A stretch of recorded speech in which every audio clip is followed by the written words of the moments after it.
Hi friends, मैं Manish Kumar Yadav, MP coaching classes. तो आज मैंने डीएलएड सेकेंड सेमेस्टर का जो आपका 25 तारीख को एग्जाम होने वाला है उसमें आपका पेपर रद्द हुआ है। तो मेरा पहला मॉडल पेपर है और आप लोग को सॉल्व कराते हैं। हो सकता है कि आपको क्वेश्चन यहीं से आएगा और कंफर्म है किसी और क्वेश्चन यहीं से आएंगे। मॉडल यही होगा, क्वेश्चन चेंज हो सकता है आप लोग का। तो देखिए हमारा क्वेश्चन नंबर 1 क्या है कि हमें दिया है 2.4x बराबर 7.2 प्लस 1.2x यस का मान पूछ रहे हैं हमसे। देखिए कैसे सॉल्व करते हैं उसका, ये बहुविकल्पी मारा है। देखिए कैसे सॉल्व करते हैं। 2.4x बराबर 7.2 प्लस 1.2x।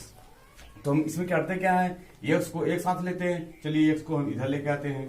1.4x हो जाएगा ये, माइनस 1.2x इधर क्या हो जाएगा 7.2। क्लियर है? आप ध्यान से देखिएगा। और जब 2.4 में से 1.2 निकालेंगे तो हमारे पास 1.2x बचेगा, इधर 7.2 बचेगा। तो चलिए अभी x मल्टीपल में बटे में जाएगा तो क्या हो जाएगा 7.2 अपॉन 1.2। तो देखिए ये हमारा क्या हो जाएगा कैंसिल। तो x बराबर हो जाएगा 72/12। x बराबर क्या हो जाएगा, x बराबर 6। तो x बराबर हमारा फाइनल आंसर क्या है 6। तो हमारा क्वेश्चन ऑप्शन नंबर 4 क्या है, करेक्ट है। तो चलिए हम देखते हैं आज का अगला क्वेश्चन। आप लोग को बताते हैं अगला क्वेश्चन। हमारा अगला क्वेश्चन क्या है, कह रहा है कि गुणात्मक प्रतिलोम -3x का क्या होगा। जब बात आए गुणात्मक प्रतिलोम की तो देखिए जैसे कि हम मान ले कोई संख्या हमारे पास है 5/7, इसका गुणात्मक प्रतिलोम क्या होगा। हम जानते हैं इसका गुणात्मक प्रतिलोम होता है 7/5, क्योंकि ये कट होकर 1 आ जाए इसे क्या कहते हैं गुणात्मक प्रतिलोम। जैसे हमारा हो जाए 7 का गुणात्मक प्रतिलोम पूछा जाए तो क्या हो जाएगा 1/7, ये भी कट के 1 हो जाएगा। तो हमसे क्या पूछ रहे हैं कि -3x का गुणात्मक प्रतिलोम क्या होगा। तो यहाँ माइनस लगा दीजिए, ये कट के हो जाएगा 1। मतलब इसका बात क्लियर है कि जब गुणात्मक प्रतिलोम पूछेंगे तो हमें मल्टीपल में जो हमें यहाँ मिलेगा वो बराबर कितना होना चाहिए, वो 1 होना चाहिए। तो हमारा ऑप्शन नंबर 3 क्या होगा, करेक्ट हो जाएगा। तो हम देखते हैं आज का अगला क्वेश्चन। क्वेश्चन नंबर 3 देखते हैं हमें क्या दिया है। क्वेश्चन नंबर 3 देखिए मैं कह रहा है कि -12/18 के क्या कह रहे हैं समतुल्य प्रमेय। समतुल्य प्रमेय का मतलब ये होता है कि इसे हम कितने छोटे में तोड़ दे, मतलब इसे कितना छोटे में तोड़ दे कि हमें जो मिले उसी को समतुल्य प्रमेय कहते हैं। इसे आपके पास हो गया 6/8। अगर हम कहें समतुल्य प्रमेय में चेंज करिए तो क्या हो जाएगा, ये 3/4 हो जाएगा। तो इसी प्रकार हम इसको जब चेंज करेंगे, देखिए कैसे चेंज करते हैं। तो ये हो जाएगा 6 दूनी 12 और 6 त्रिक 18। ये हमारा क्या हो जाएगा -2/3। ये हमारा हो जाएगा ऑप्शन नंबर बी, करेक्ट है। तो अब देखिए इसके आगे एक हमारा क्वेश्चन नंबर 4 हम आपको बताते हैं। ध्यान से देखिएगा। दिए हैं कि x+2 बराबर 256।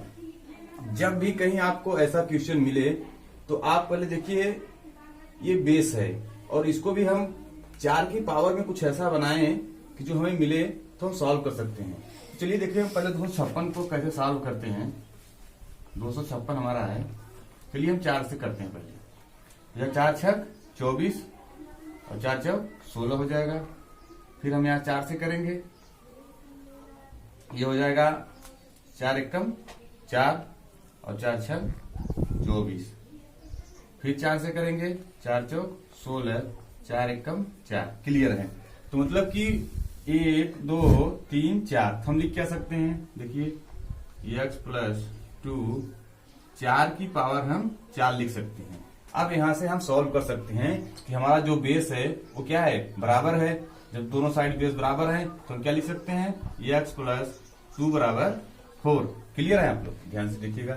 तो यहां से x का मान हम निकालेंगे तो ये 4 - 2 हो जाएगा और x बराबर क्या हो जाएगा 2। यही हमारा फाइनल आंसर होगा। तो इसमें आपका ऑप्शन नंबर 1 करेक्ट है।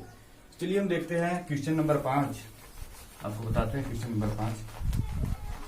क्वेश्चन नंबर 5 हमारा क्या देखिएगा, ये 6 की पावर 4 मल्टीपल 6 पावर 2 भागे 6 की पावर 3।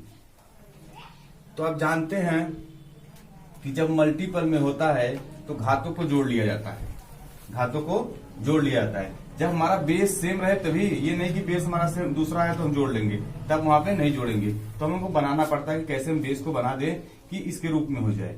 चलिए हम क्या लिख सकते हैं यहां से 6 पावर 6 6 पावर 3। क्लियर है। अब आप जब भाग देंगे इसको तो 6 के पावर 6 माइनस 3 तो क्या हो जाएगा 6 के पावर 3। तो हमारा ऑप्शन नंबर 1 क्या हो जाएगा, करेक्ट हो जाएगा। तो चलिए ये रहा हमारा बहुविकल्पी क्वेश्चन। अब हम चलते हैं अतुल्यसूत्री पर, आप लोग को बताते हैं अतुल्यसूत्री क्वेश्चन। तो क्वेश्चन नंबर 6 स्टार्ट करते हैं। देखते हैं कि हमें दिए हैं -5/4 और 3/8 11/12 को अवरोही क्रम में लिखना है। मतलब कि हमें बढ़ते हुए क्रम में लिखना है। अवरोही का मतलब होता है कि बढ़ते हुए क्रम में। तो इसे हमको, इसका तो एक मेथड है कि एलसीएम लेके नीचे वाले को सेम कर दें, तो उसी तरह से बताते हैं हम। देखिए अब जैसे आप 4 8 और 12 है ना, ध्यान से देखिएगा आप लोग। चलिए हम इसको करते हैं 2 दूनी 4 2 चौक 8 2 छक 12। क्लियर है आप लोग। 1 2 3 2 से और यहाँ 3 से। चलिए देखिए 2 दूनी 4 4 दूनी 8 8 3 24। मतलब कि हमें इसको 24, इसका जो हमारा एलसीएम आ गया तो हमें इसको 24 बनाना है। देखिए कैसे इसको बनाते हैं। इससे हमारा हो गया -5/4 1 हो गया, और एक 3/8 हो गया, और एक 11/12 हो गया। ध्यान से देखिएगा आप लोग। चलिए हमको इसको बनाते हैं -5/4। मतलब कि हम नीचे वाले को कितने से गुणे करें कि ये 24 बन जाए। तो यहाँ 6 करेंगे, यहाँ भी ऊपर भी 6 से, तो हमारा क्या बन जाएगा ये -30/24। अब इसको भी इसे करते हैं 3/8। इसमें क्या करेंगे, चलिए इसे यहाँ 3 से करेंगे, 3 से यहाँ और 3 से यहाँ। ये हमारा हो जाएगा 9/8-24। क्लियर है आप लोग। इसके बाद हम देखते हैं 11/12 को।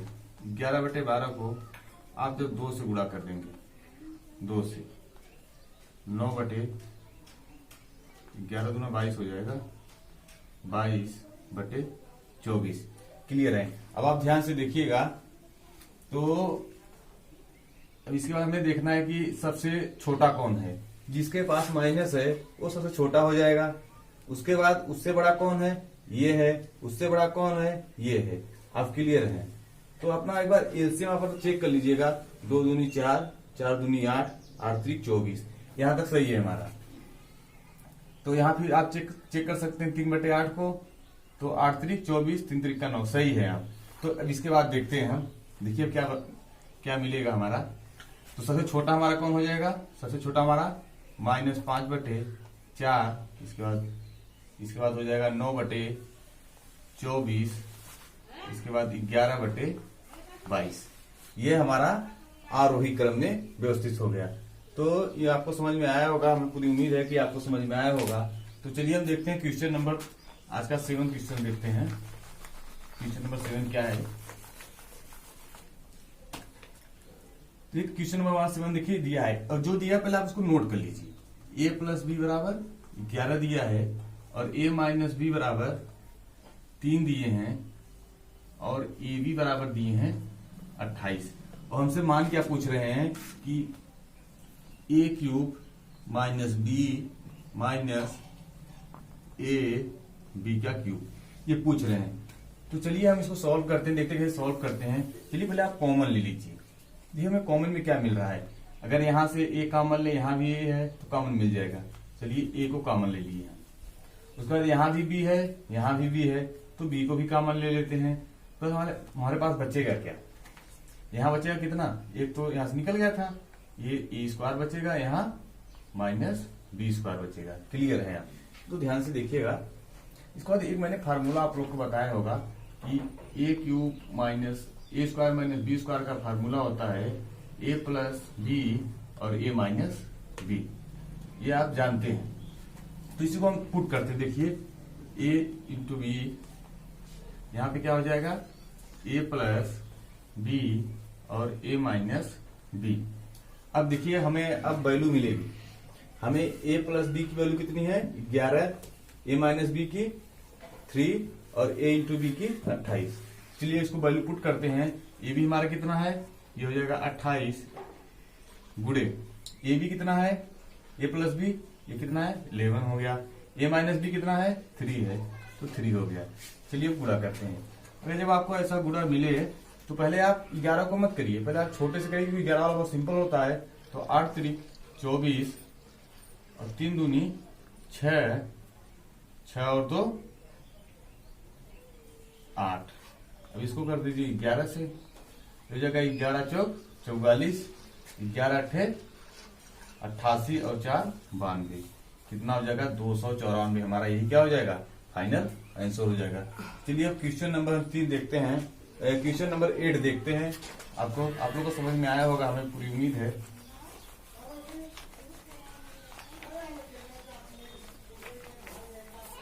देखिए कह रहा है कि एक समबाहु त्रिभुज है, समबाहु त्रिभुज में तीनों भुजाएं क्या होंगी, वो बराबर होंगी। चलिए ठीक है, तो भुजाओं की लंबाई मतलब ये भी हमारा 7 होगा, ये भी 7 होगा, ये भी 7 होगा।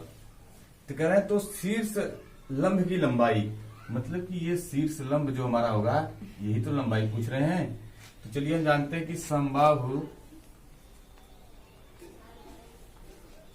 त्रिभुज की शीर्ष लंबाई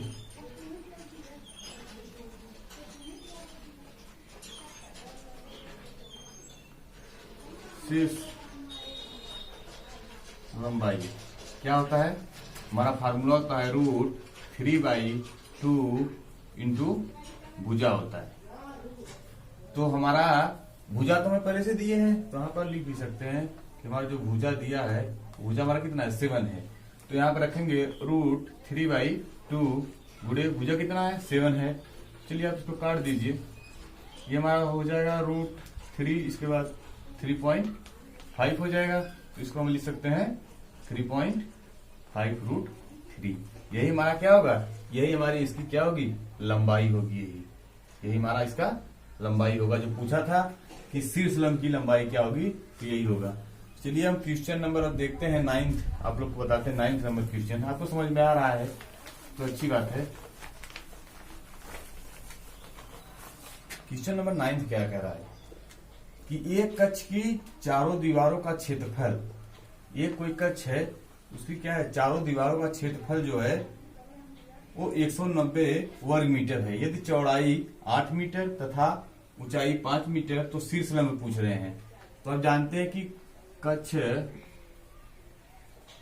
की चारों दीवारों का क्षेत्रफल क्या होता है, ये आप जानते हैं। तो होता है 2L + B गुणे H। ये हमारा क्या होता है, यह मतलब लंबाई हो गई और B मतलब चौड़ाई, H मतलब ऊंचाई। चलिए देखते हैं क्या दिए हैं। हमारा क्षेत्रफल कितना दिए हैं 190 दिए हैं, आप लिख लीजिए। उसके बाद चौड़ाई कितना दिए हैं, चौड़ाई 8 मीटर दिए हैं। 2L + 8 और ऊंचाई कितना दिए हैं 5 दिए हैं। यहाँ पे क्या हो जाएगा 5 हो जाएगा। चलिए अब आप इसको लाइए इधर, 2 को इधर लेके आते हैं। 190/2 L + 8 गुणे 5। क्लियर है। आप ध्यान से देखिएगा, जब इसको कट करेंगे हम, हो जाएगा 2 9 18 और 2 25 10। ये हमारा हो जाएगा कितना 95 और L + 8 गुणे 5। क्लियर है। अब आप 5 को इधर लेके आइए, 5 को इधर लेके आइए। या आप ऐसा भी कर सकते थे, यहाँ से 2 और 5 से गुणा कर लिए तो डायरेक्ट भी कर सकते थे, लेकिन यहाँ पे थोड़ा सा आपको समझ में आया ऐसा किया, क्योंकि मैं 5 2 5 10 करके और लाता तो ये करिए था, डायरेक्ट 19 बच जाता आपके पास, वो भी सही था। चलिए देखते हैं, इसको इधर लेके आते हैं। 95 अपॉन में 5l प्लस 8। ध्यान से देखिएगा, ये हमारा हो जाएगा 5। आप जब भाग देंगे इसको तो ये हो जाएगा 5 एकम 5 5 45 और l प्लस 8। क्लियर है आप लोग? अब देखिए, आप यहां से देखिएगा, आप जब हम 8 को इस साइड लेके आएंगे तो माइनस हो जाएगा। क्लियर है आप लोग? तो 19 माइनस 8 बराबर यल। तो यल बराबर कितना हो जाएगा हमारा? यल बराबर 11। यही हमारा क्या होगा? फाइनल आंसर होगा। लंबाई पूछे थे, तो लंबाई हमारा कितना होगा? 11 वर्ग सेंटीमीटर होगा। क्लियर है?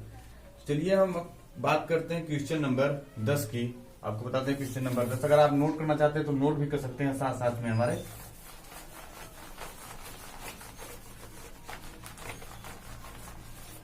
चलिए, इसमें आपको पहले एक घनाभ है, एक घनाभ दिए हैं।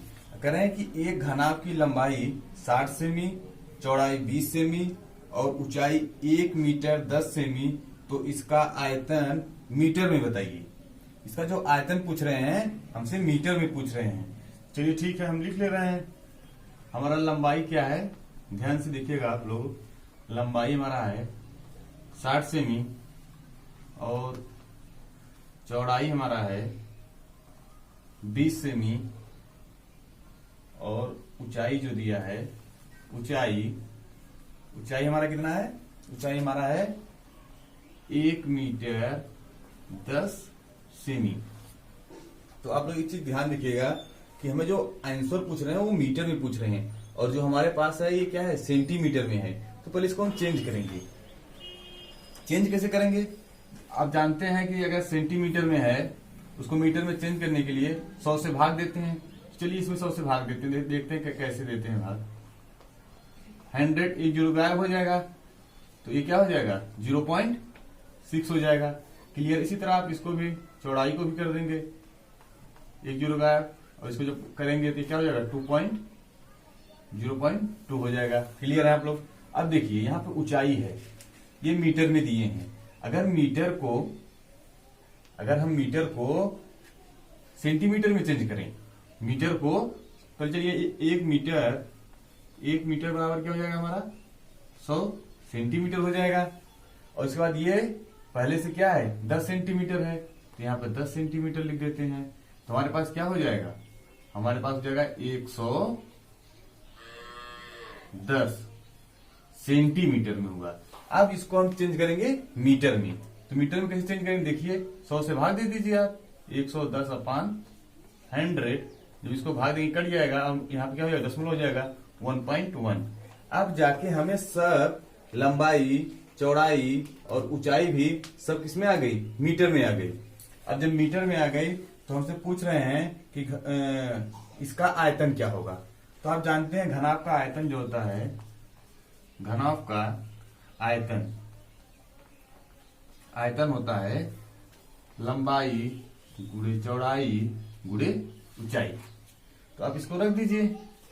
चलिए 0.62, 0.2 और उसके बाद 1.1। क्लियर है आप? देखिए आपको ये नहीं कि आप अलग अलग गुणा करें, पहले आप सबको गुणा कर दीजिए, उसके बाद जो दशमलव किस स्थान पे जाएगा हम बताएंगे आपको। चलिए होगा 6 दूनी 12 हो गया और ये कितना हो गया? 11 हो गया।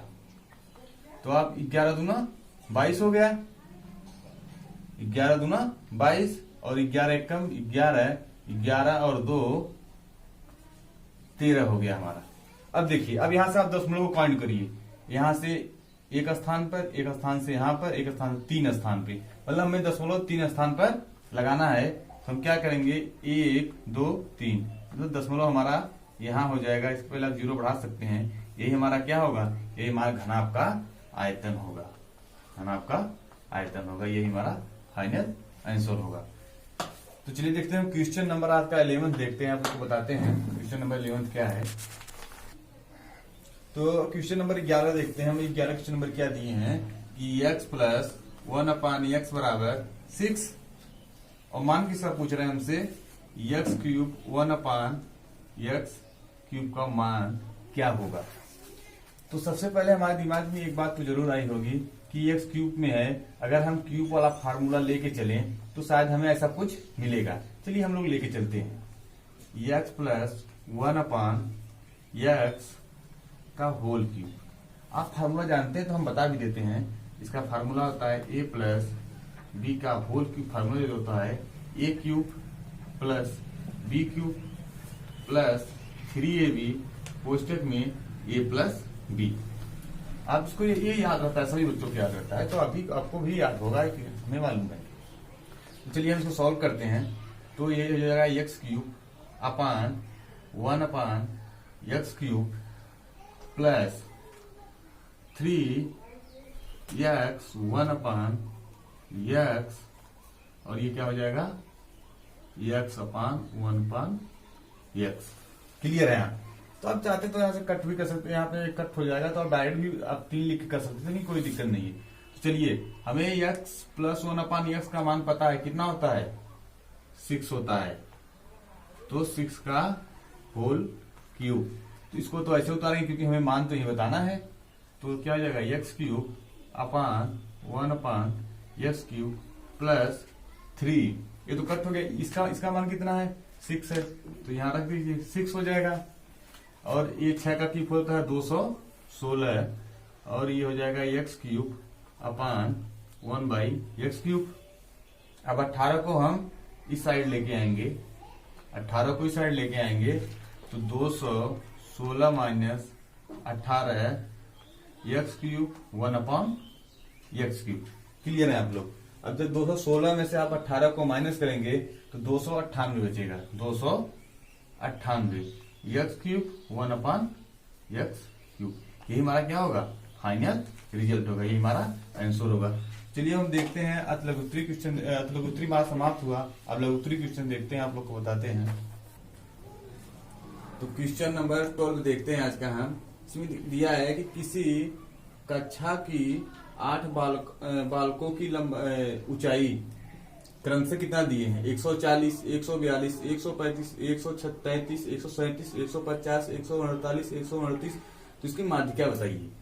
तो पहले देखिए 8 बालकों, मतलब कि हमारा जो n बराबर होगा, n बराबर 8, वो मतलब क्या हमारा होगा, वो हमारा सम होगा।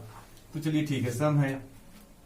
तो पहले आप इस आंकड़े को जो दिया गया है बालकों को, इनकी जो ऊंचाई है, पहले इनको आरोही क्रम में हम लिख ले। आरोही क्रम में मतलब आरोही क्रम में लिखेंगे हम, मतलब कि बढ़ते हुए क्रम में। तो सबसे छोटा हमारा कितना हो जाएगा, हमारा सबसे छोटा होगा 133 होगा। क्लियर है? 133 के बाद कौन सा होगा 135 होगा। 135 भी, 135 के बाद 137, 137 हो गया। 138, 138 के बाद 140, 140, 140 के बाद हमारा होगा 142, 142, 142 के बाद सीधे 150 पे, 150 पे। पहले आप गिन लीजिए कि 8 बच्चों हैं नहीं। 1 2 3 4 5 6 7, 1 2 3 4 5 6 7, 1 2 3 4 5 6 7 8, एक अंक 148 यहाँ होगा, 148 और 150। क्लियर है? तो हमें जो माध्यिका कह रहे हैं, हम जानते हैं माध्यिका बराबर क्या होता है हमारा। माध्यिका बराबर जब हमारा सम होता है तो क्या होता है n/2 पर प्लस n प्लस 1 प्लस 1 अपान n प्लस 1 पर अपान में 2। क्लियर है? अब आप यहां से ध्यान से देखिएगा, जब हम n बराबर 8 रखेंगे, चलिए हम रख देते हैं n बराबर 8 प्लस वहां पर प्लस यहाँ भी कितना हो जाएगा 8 प्लस 1 अपान वहां पर बाई 2 हो जाएगा। ध्यान से देखिएगा, तो ये हमारा क्या हो जाएगा, हमारा ये हमारा हो जाएगा चौथा पद हो जाएगा। और ये हमारा क्या हो जाएगा, काट देंगे इसको, ऐसे काट दीजिए अब कि ये क्या हो जाएगा 5वां पद हो जाएगा। अपॉन में 2। तो माध्यिका हमको बतानी है, ध्यान से दिखेगा। तो चौथा पद हमारा कौन सा होगा? 1 2 3 4 138 होगा। 138 प्लस पांचवा पद कितना होगा? 140 अपॉन में 2। चलिए इसको सॉल्व करते हैं। ये हमारा हो जाएगा 8 और 4 और 3 7 और 1 2 अपॉन 2। चलिए इसको कैंसिल करते हैं। 2 कम 2 2 3 6 2 9 18, मतलब कि 201 मिनट।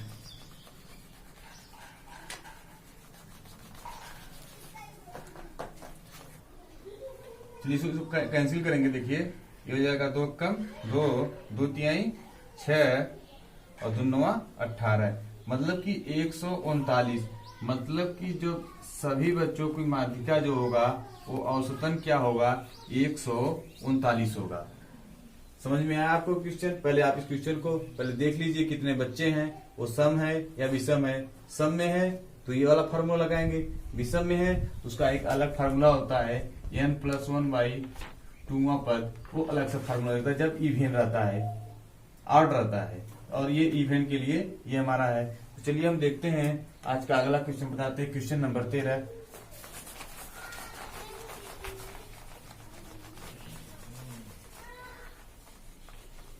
चलिए क्वेश्चन नंबर हमारा 13 क्या, ध्यान से देखिएगा आप लोग। क्वेश्चन में क्या है? बिंदु ए बी और सी आपको पॉइंट दिए हैं और त्रिभुज का क्षेत्रफल पूछ रहे हैं। तो चलिए हम क्या दिए हैं? ए बराबर क्या दिए हैं? 1 और -2, और यहाँ पे भी आप ऐसे कर दीजिएगा। और बी क्या है? 2.23, और सी क्या होगा हमारा? सी बराबर -3 और 2। क्लियर है? तो ये हमारा हो गया है।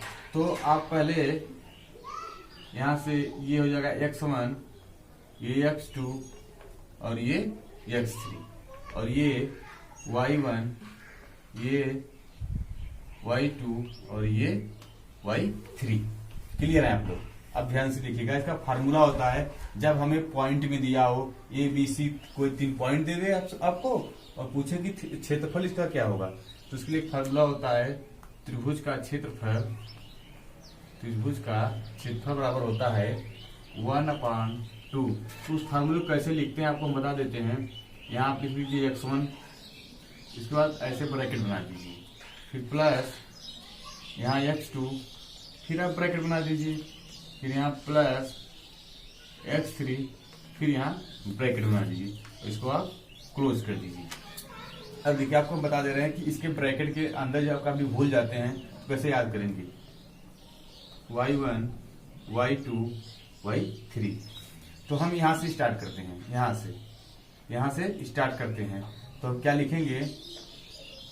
y2 minus y3। जब इसके करेंगे तो ये कर देंगे, फिर इसके बाद इसको लेंगे, फिर इसके साथ कौन लेंगे? ये लेंगे। तो ध्यान से देखिएगा, तो हमारा हो जाएगा y3 माइनस y1 और y1 माइनस y2। तो अब देखिएगा ध्यान से, अब आपको अब सब वैल्यू केवल पुट करना है। चलिए हम पुट करते हैं, देखते हैं, आपको बताते हैं। 1/2, x1 कितना हमारा है? 1 है, 1। चलिए y2 कितना हमारा है?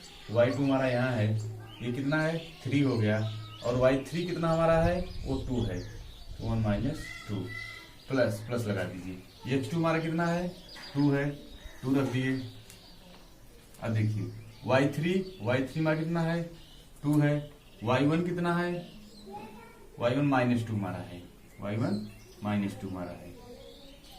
y1 हमारा -2 है और माइनस पहले से है, तो क्या हो जाएगा? ये हो जाएगा प्लस। क्लियर है आप लोग? इसके बाद x3 कितना है?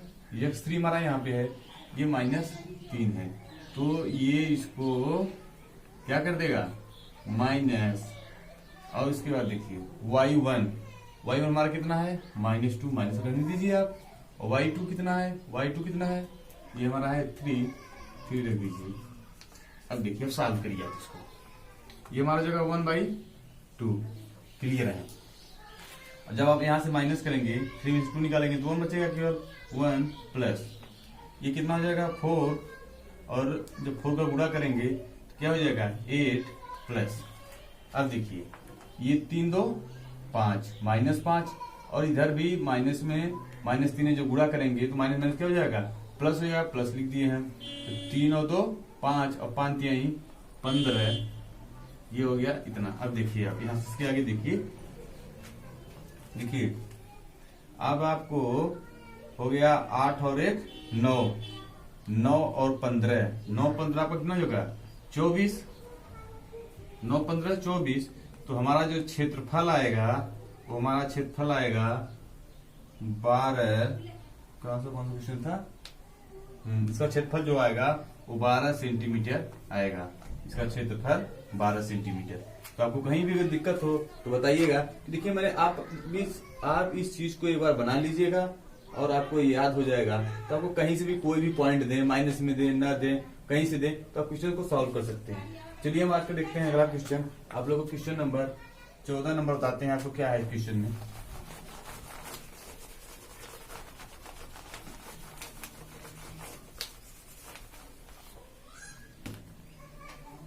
दो समरूप त्रिभुज, मतलब एक समरूप त्रिभुज ऐसा ही होगा, देख सकते हैं आप।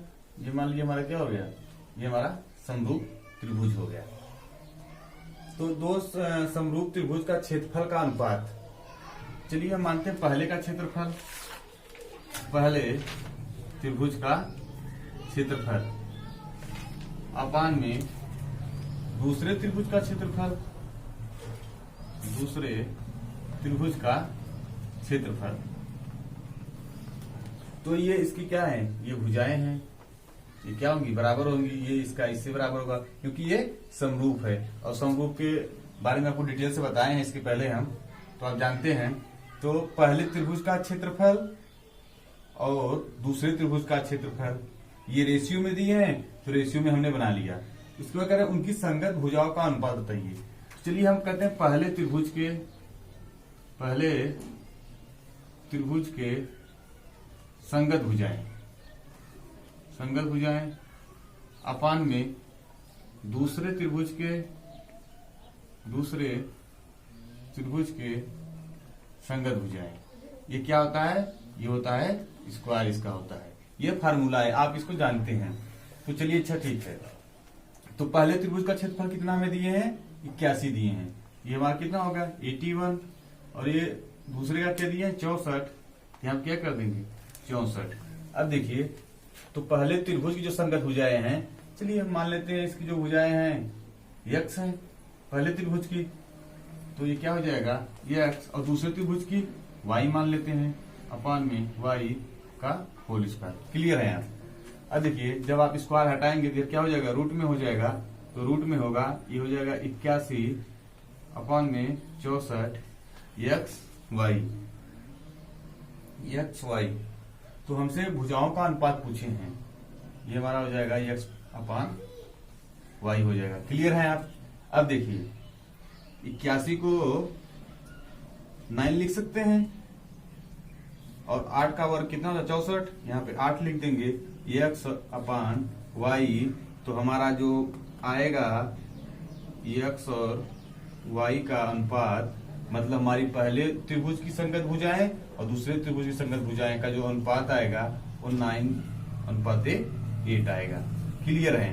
तो जैसे आपको इसमें त्रिभुज का क्षेत्रफल दिया था, अगर ये सेम क्वेश्चन कहे कि इनकी भुजाओं का अनुपात दे दे, चलिए हम मानते हैं इनकी भुजाओं का अनुपात 4 और 5 कोई ऐसा दे दे, 4 और 5 दे दे।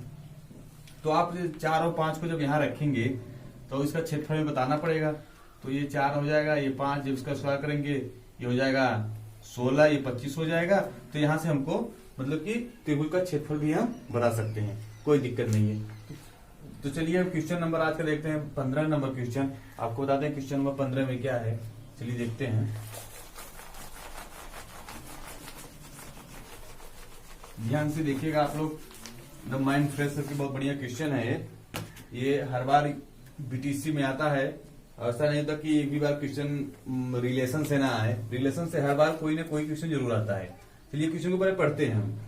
एक पिता की आयु अपने पुत्र की आयु से 30 वर्ष अधिक है, 7 वर्ष पूर्व पिता की आयु उसके पुत्र की आयु से 7 गुनी हो जाती है, तो पिता और पुत्र की वर्तमान आयु बताइए।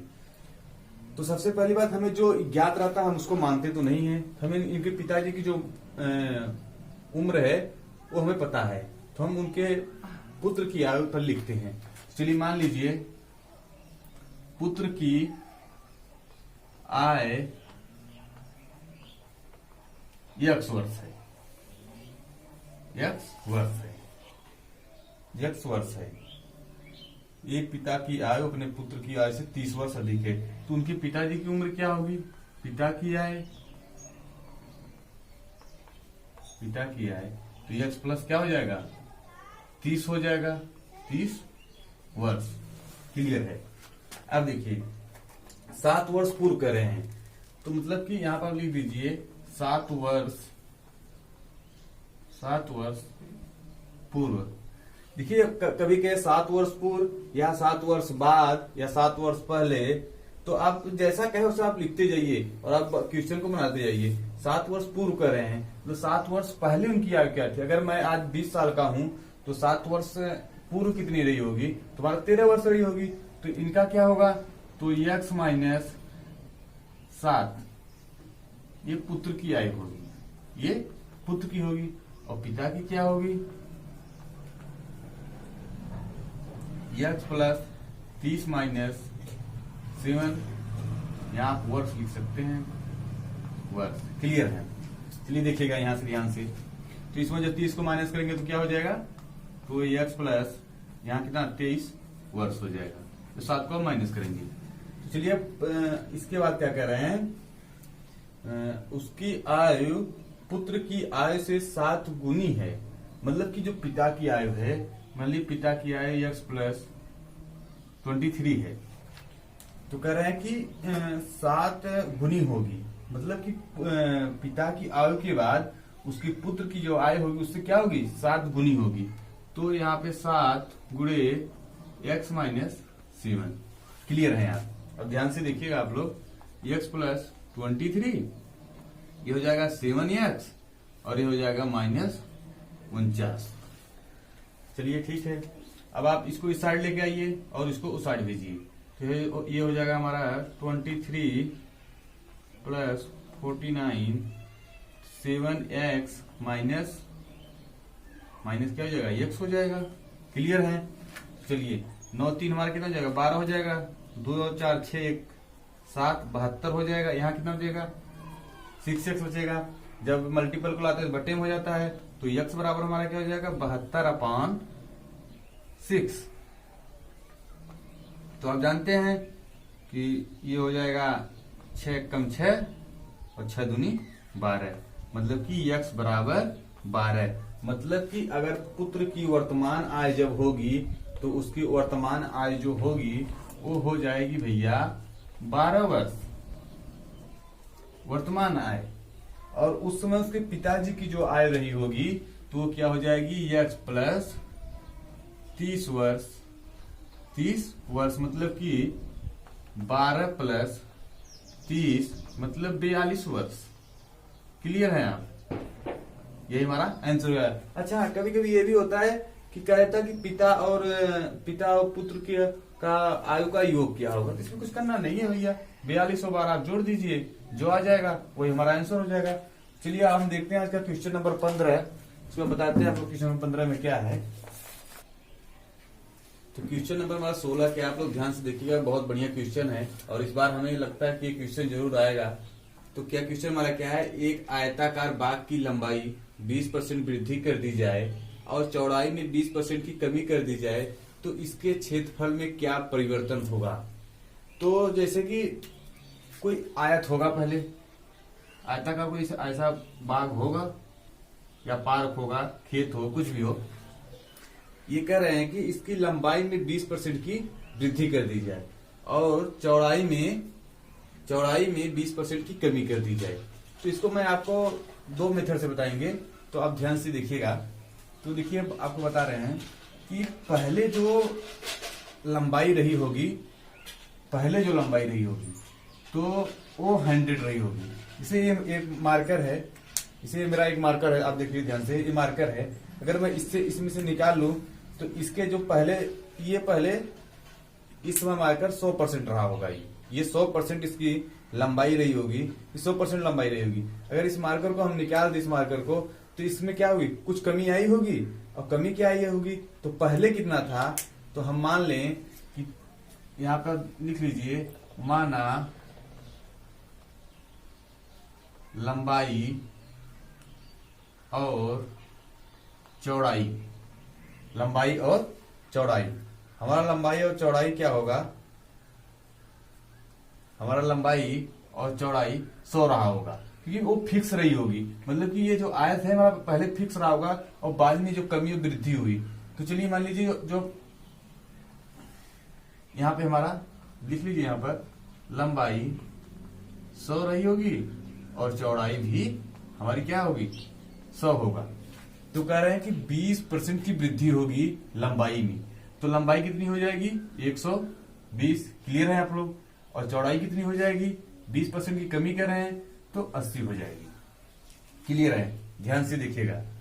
तो उसके बाद तो हम जानते तो हैं कि आयत का जो हमारा क्षेत्रफल होता है, आयत का क्षेत्रफल लंबाई गुणे चौड़ाई, तो हमारा कितना है, ये हो जाएगा 120 गुणे 80 अपान में 100, क्योंकि उस समय हमारी जो लंबाई चौड़ाई है वो 100 रही होगी।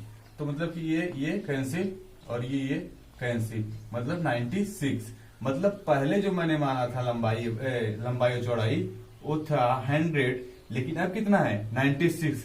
मतलब 4% की हमारी क्या हुई है, कमी हुई है। ये तो रहा हमारा पहला मेथड। और आपको सेकंड मेथड बताते हैं। सेकंड मेथड हमारा क्या होगा, देखिए आप, ये हमारा पहला मेथड था। अब सेकंड मेथड आप देख लीजिए, बगल में देख लीजिए। चलिए हम कह रहे हैं कि हमारी जो लंबाई रही होगी, लंबाई, यहां आप सेकंड मेथड लिख सकते हैं। तो हमारी जो लंबाई रहेगी वो 100 होगी। क्लियर है आप। और चौड़ाई भी हमारी 100 रही होगी। क्लियर है। तब उस समय क्या उसका क्षेत्रफल होगा, इससे मेरा ये आयत हो गया, ये आयत हमारा हो गया। अब इसके बाद इसको या बढ़ाएं या घटाएं, या देखिए ये हो गया, इससे बड़ा हो गया। मतलब पहले तो क्षेत्रफल कुछ रहा होगा उसका, वो क्षेत्रफल क्या होगा, तो आप लिख लीजिए 1000। यहां से आप जो क्षेत्रफल निकालेंगे, लिखिए आयत का क्षेत्रफल, आयत का क्षेत्रफल। तो क्षेत्रफल कितना हो जाएगा, देखिए यहां से 100 गुणे 100, मतलब क्या हो गया, 10,000, 10,000 ना। क्लियर है। अब इसके बाद जब हम कहें कि वृद्धि हुई, तब हमारा क्षेत्रफल कितना होगा, तो वृद्धि यहां से आप लिख दीजिए 20% वृद्धि, 20% वृद्धि या कमी होने पर क्षेत्रफल। क्लियर है। तो हमारा क्षेत्रफल हो जाए, हमारा लंबाई कितना हो जाएगा, 20% क्या कह रहे हैं, वृद्धि होगी, तो ये हो जाएगा 120। क्लियर है आप लोग। और उसके बाद 20% कमी कर रहे हैं, तो ये कितना हो जाएगा, ये हमारा हो जाएगा 80। अब देखिए, अब यहां से आप क्षेत्रफल निकालिए, यहां से आप क्षेत्रफल निकालेंगे, आयत का क्षेत्रफल, तो 120 गुणे 80, ये हमारा हो जाएगा कितना, 9600। ये क्लियर है आप। हम कह रहे हैं कि जब पहले आयत हमारा जो था उस समय हमारा 10,000 था, अब हमारा कितना है, 9600। तो हम कह रहे हैं कि कितने परसेंट की कमी हुई है, वृद्धि कितने का कमी हुआ, मतलब 400 का हमें कमी हो गया। तो आप ये फार्मूला होता है वृद्धि बराबर, वृद्धि या कमी बराबर, वृद्धि या कमी बराबर कमी या वृद्धि अपान प्रारंभिक मान गुणे 100। क्लियर है। अब यहां से देखिए आप, यहां से क्या हो जाएगा, तो वृद्धि या कमी हुई, कितने पर हुई, 10,000 था, 9600, कितने की कमी हुई, वो हमारी कमी हुई 400 की। और कितने पर हुई, हमारा कितना था, 10,000। आप यहां लिख दीजिए 10,000 गुणे 100। क्लियर है आप लोग। अब देखिए ये कैंसिल, ये कैंसिल, ये कैंसिल, ये कैंसिल, ये कैंसिल, मतलब क्या हुआ, 4% की कमी हुई। मैंने बताया था ना कि देखिए ये सेकेंड मेथड है, ये भी आप एग्जाम में इसको लगाइए या इसको लगाइए, दोनों सही हैं। इसके बाद एक मेथड आपको और बता देते हैं हम कि तुम्हारा जो थर्ड मेथड है, थर्ड मेथड जो है बहुत एक लाइन में होगा। जैसे कि आप उसको टेट या सुपर टेट में इस्तेमाल कर सकते हैं। इससे हम क्वेश्चन हमारा क्या है कि एक आयताकार बाग की लंबाई 20% वृद्धि कर दी जाए, तो 20% वृद्धि कर दिए हैं हम।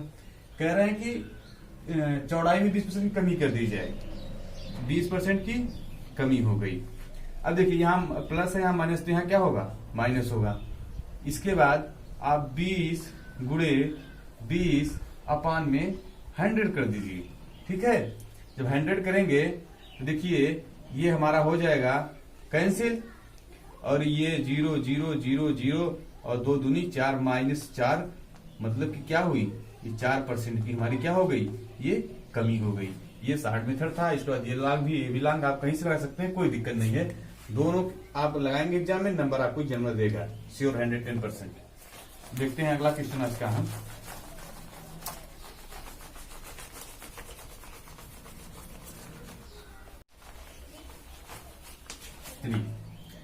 कह रहे हैं कि निम्न चित्र में ABCD एक वर्ग है जिसकी भुजाएं 7 सेमी है।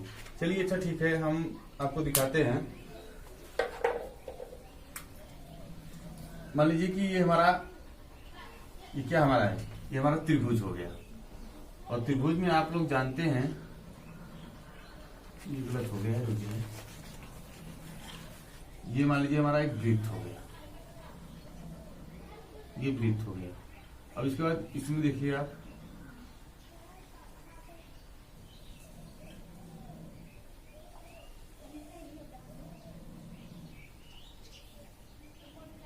चलिए ये हमारा, चलिए पॉइंट ए हो गया, ये पॉइंट बी हो गया, ये पॉइंट सी, ये पॉइंट डी।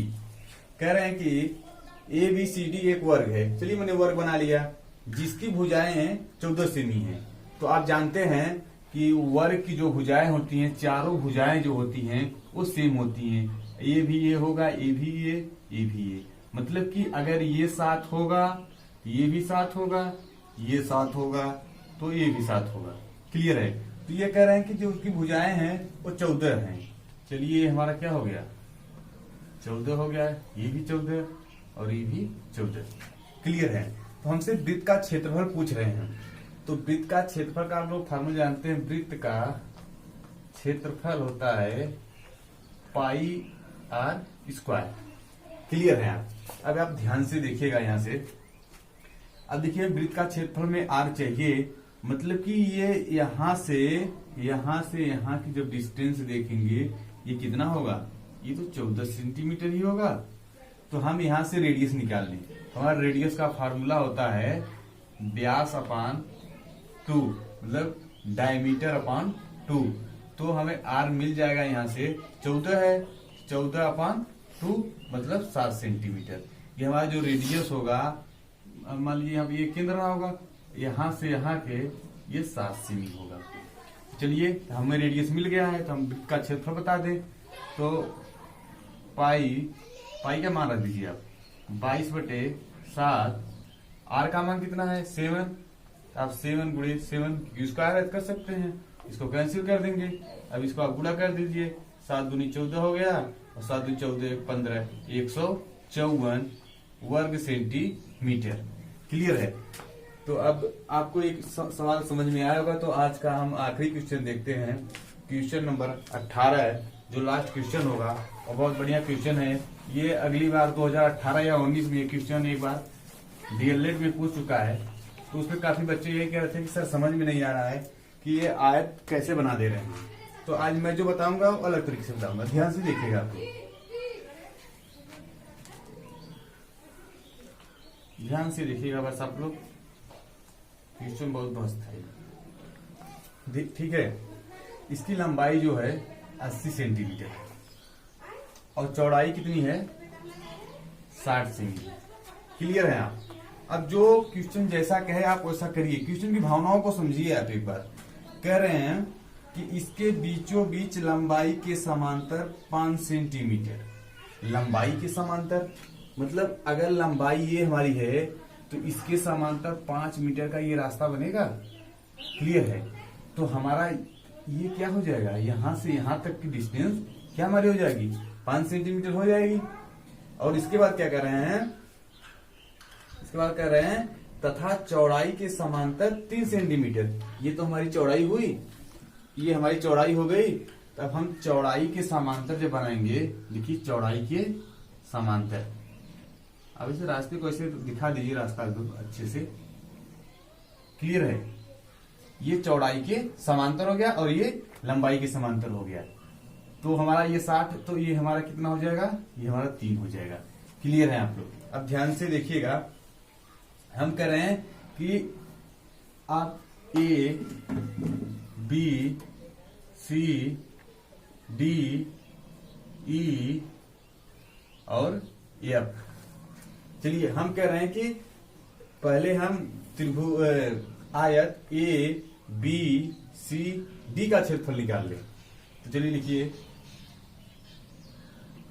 आयत ए बी सी डी और ये हमारा होगा ए बी सी, 86 होगा, ये सी हो गया। क्लियर है। तो जब करें कि इसके समांतर, तब ये हमारी लंबाई कितनी होगी, 80 होगी। तब उस समय चौड़ाई हमारी कितनी हो जाएगी, ये तो हमारी चौड़ाई हो जाएगी यहाँ से यहाँ तक की पूरी। मतलब आप इसको मूल लीजिए, अगर आप इसको ढप लेते हैं ऐसे, अब देखिए अगर आपको ये नहीं दिख रहा है तो आप तो यही कहेंगे कि ये 80 है और ये जो बचा हुआ है ये चौड़ाई हमारी 5 सेंटीमीटर है। तो आयत का क्षेत्रफल जो होता है, तो क्षेत्रफल हमारा क्या हो जाएगा, 80 गुणे 5, 8 पंजे 40, मतलब 400। क्लियर है। इसी तरह हम कह रहे हैं कि जब चौड़ाई के समांतर 3 सेंटीमीटर रास्ता बनाएगा, जो 3 सेंटीमीटर बनाएगा चौड़ाई के समांतर, यहां लिख दीजिए चौड़ाई के समांतर बना रास्ता क्या होगा, ये हो जाएगा 60 गुणे 3 36 18 180 हो जाएगा। अच्छा, यहां तक बात तो क्लियर हुई। अब देखिए ये है कि जब ये रास्ता बन रहा था तो यहां से यहां देखिए, आप ध्यान से देखिएगा, ये ओवरलैप कर दिया है, ओवरलैप कर दिया है। मतलब कि इस डिस्टेंस को हमको निकालना है। और ये कैसा फिगर बन रहा है, ये हमें जैसा आयताकार फिगर दिख रहा है। अगर कोई रास्ता होगा, आप ध्यान से समझिएगा, अगर कोई रास्ता है, अगर ऐसे कट करता है तो क्या बनेगा, आयत तो ही बनेगा। तो इस आयत का क्षेत्रफल क्या होगा, तो मान लीजिए ये वाला 5 है और ये 5 है और ये हमारा 3 है। क्योंकि आप देखिए जब ये हम 5 बनाए होंगे तो ये हमारा 5 रहा होगा और ये हमारा 3 रहा होगा। तब इसका क्षेत्रफल हम निकाल लें कि इसका क्षेत्रफल क्या होगा। तो हम बताए ना कि 2 आयत बना है, 2 आयत, अब दोनों आयतों को जोड़ लेते हैं। तो आप यहां लिख सकते हैं, आयत को जोड़ने पर क्या क्या जोड़ना है इसमें, मतलब आप इसको दिखा दीजिए, इसको फर्स्ट मान लीजिए, इसको सेकंड मान लीजिए, इसको फर्स्ट, इसको सेकंड मान लीजिए। तो जोड़ेंगे तो हमारा वैल्यू क्या होगा, हो जाएगा 400 प्लस 180 बराबर 580। क्लियर है आप लोग। अब देखिएगा ध्यान से यहां से कि हम बताए ना कि इसका क्षेत्रफल निकाल लें। तो आप लिख दीजिए, यहां पर कोई पॉइंट ले लीजिए ए, यहां पॉइंट आप ले लीजिए पी क्यू आर एस। तो आप लिख दीजिए आयत में पी क्यू आर एस का क्षेत्रफल, पी क्यू आर एस का क्षेत्रफल। तो क्या हो जाएगा, तो आप जानते हैं लंबाई गुणे चौड़ाई होता है। तो यहां से कितना हो जाएगा, लंबाई हमारी कितनी है, लंबाई हमारी 5 है, 5 और चौड़ाई 3, तो क्या हो जाएगा, ये हो जाएगा 15। तो अब आप इसमें से इसको माइनस कर दीजिए। ये जो बना है, क्योंकि पूरे में बना था तो ओवरलैप किया था, तो उसको हमको माइनस करना है, तो माइनस कर देंगे। तो ये हो जाएगा 580 माइनस 15। अब देखिए यहां से उधार जाएगा 10 हो जाएगा, तो यहाँ कितना बचेगा, 5 बचेगा। और यहाँ कितना 7 में से आज जब 1 को माइनस करेंगे, यहाँ हो जाएगा 6 हो जाएगा और ये हमारा 5 ऐसे ही रहेगा।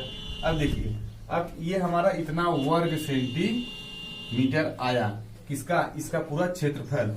कह रहे हैं कि इसमें 15 मीटर की दर से खर्च होगा, तो अब इसे 15 का गुणा कर दीजिए। 15 गुणे कर दीजिए। अब देखिए 15 पचे 75 के 5 हासिल लगा 7, 15 छक्का 90, 90 और 7 97 के 7 हाथ लगा 9, और 15 पचे 75, 75 और 9, 75 और 9 आपका हो जाएगा 84, 75 और 9 84। यही हमारा क्या हो जाएगा फाइनल आंसर। तो हम चाहते हैं कि आप सभी लोग को समझ में आया होगा। तो आज के लिए इतना पर्याप्त है। हम मिलते हैं अपने अगली क्लास में। अगर आपको हमारी वीडियो अच्छा लगा हो तो हमारी वीडियो को लाइक, सब्सक्राइब, शेयर जरूर करिएगा। आज के लिए धन्यवाद।